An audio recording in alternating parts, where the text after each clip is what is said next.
former prisoners, what's prison really like compared to what they show on television? I'm a correction officer. The other day there were 6 guys standing in a group making a ton of noise in the corner of the yard, and I walked over to see what was happening. One was laying on the floor gagging and throwing up as all the other inmates were laughing hysterically. They saw my concern and one held his hand up and said, "My wife sent me those jelly beans that have awful flavors like toothpaste and earwax. He just ate one we think was vomit." It's not always fights and murders. Sometimes it's just guys messing around having a good time. Not prison but jail. For the most part everyone is pretty chill. As long as you follow the rules no one will bother you. The one thing I did notice is no matter how chill people are, things will rapidly decay into a racial situation. And if you're not on the right side, if you're white, then you side with the other whites. If you're black then you side with the other blacks etc. Things will become a bit more difficult for you. Case in point, I was eating lunch during free roam with a friend I made who was black. I was in there for traffic violations. He was in there for simple battery. First time being in jail for both of us. So we didn't really care about the politics of others. Well, a racial argument formed, and like the Red Sea, all of the races split up into their own groups. We however didn't, and stayed sitting by each other, cause you know, we were eating.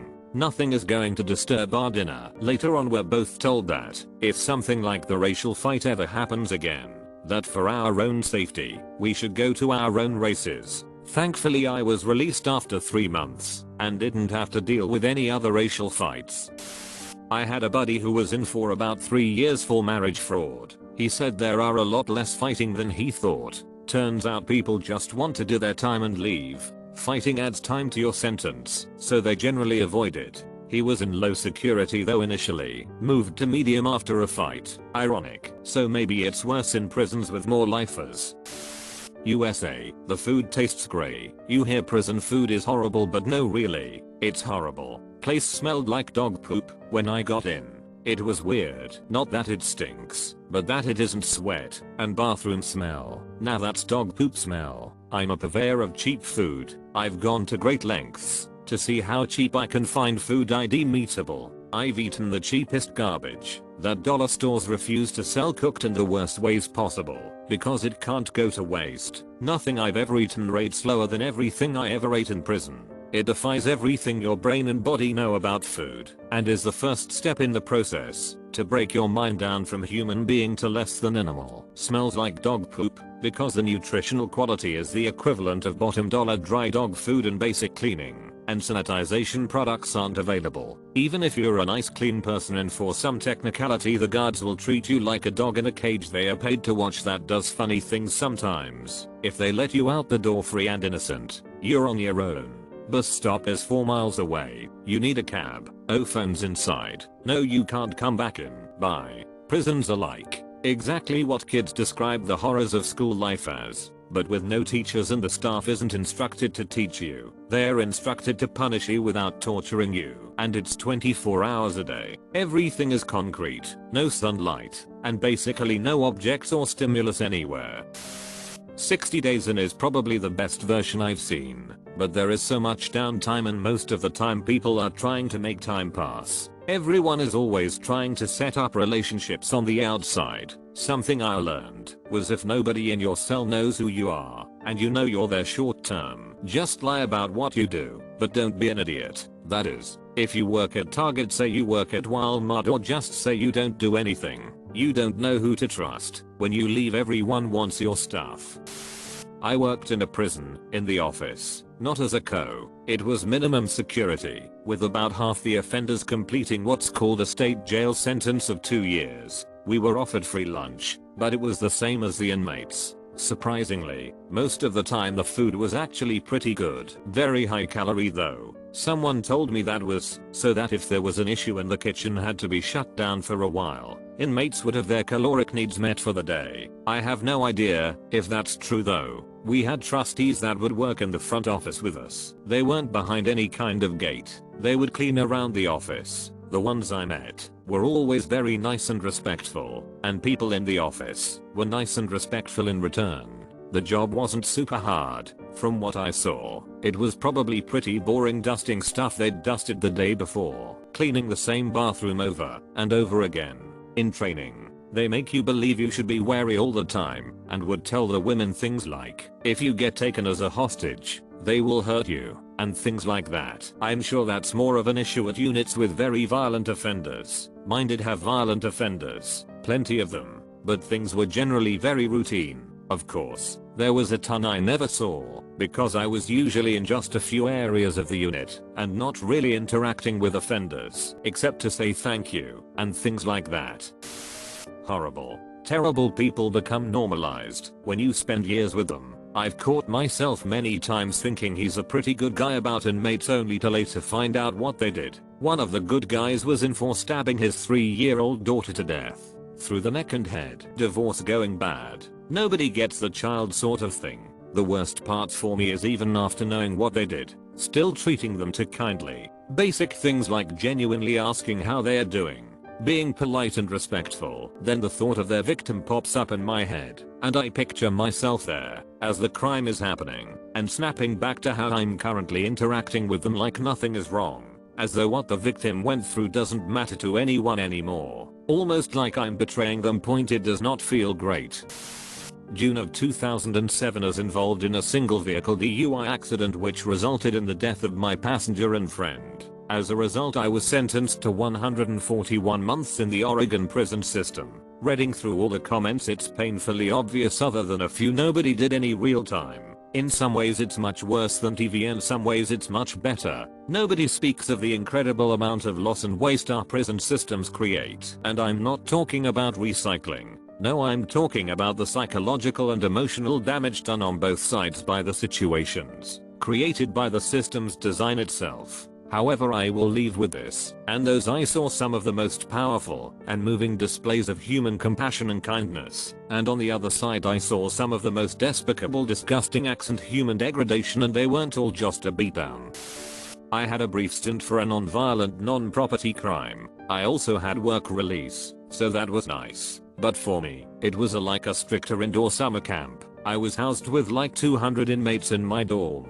There were like 5 people to avoid, but besides 4, that it was kind of nice. The conditions and food weren't great, but I was with basically good people who were also there for non-violent non-property crimes. We'd play games, I got a lot of reading done, and had great talks. One great memory I have is when like 5 of us took the cheese slices off our sandwiches and made a game of standing a bunk and a half away from the wall, whipping our cheese slice at the wall, and whoever slice stuck the longest one.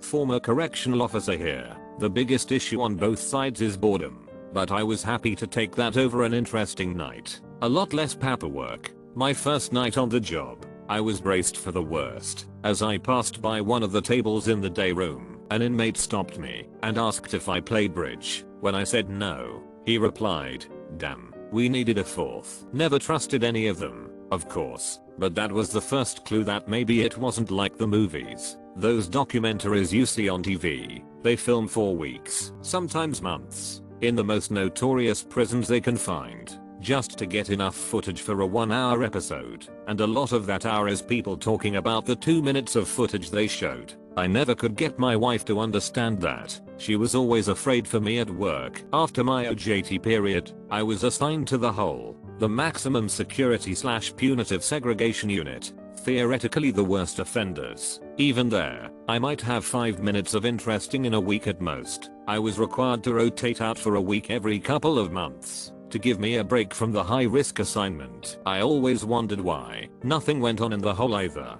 In my 5 years of working there, other than a psychotic inmate we had that required special handling due to his immediately attacking anyone who opened the door, I was involved in a grand total of 4 physical altercations, most of which were simply putting an end to something as it started. Nothing like the movies at all. To call it an altercation is stretching the definition.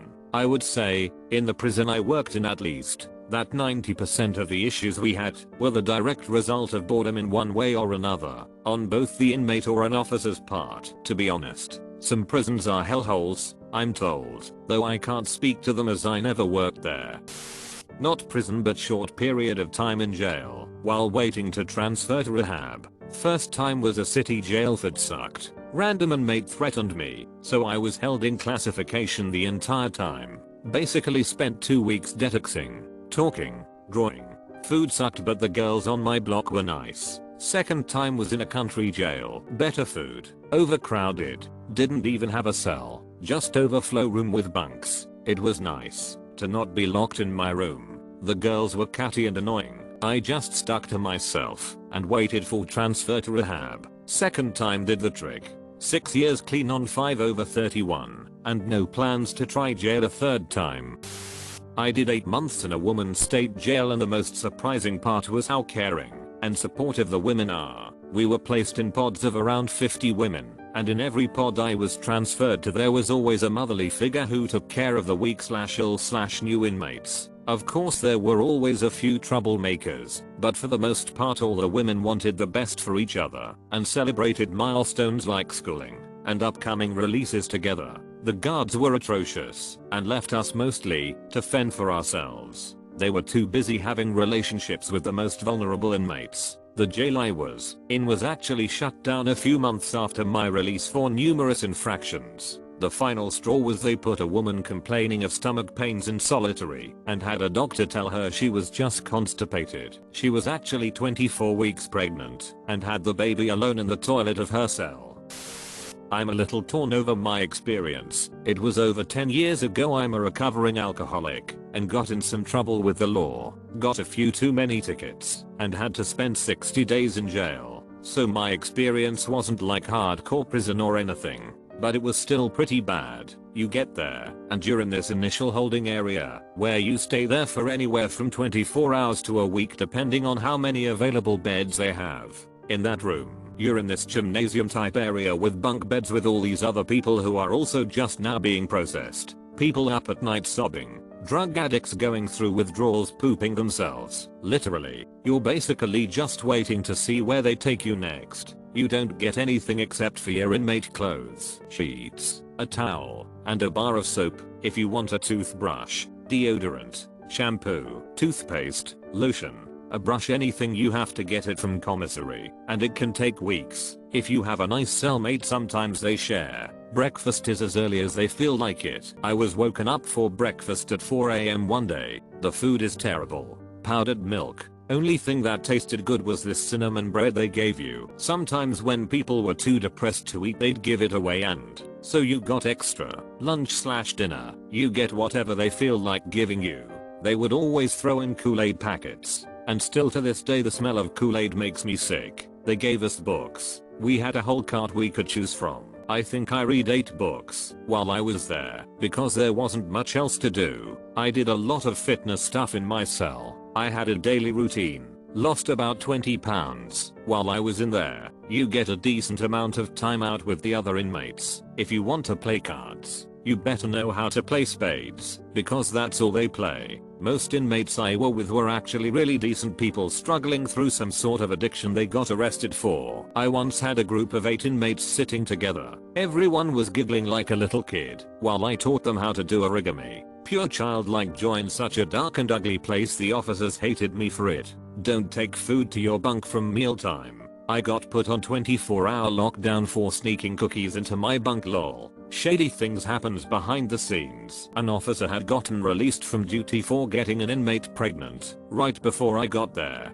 Getting letters from people is one of the only things that gets you through all of the bullsh. If you have a family member in jail, write them a letter. It'll make their whole week. If you really want to make them smile, throw a few bucks in their commissary account. People come and go pretty often, but sometimes you can make friends. It was always a little sad hearing someone getting released at midnight. It was always midnight and waiting until breakfast to see who was gone.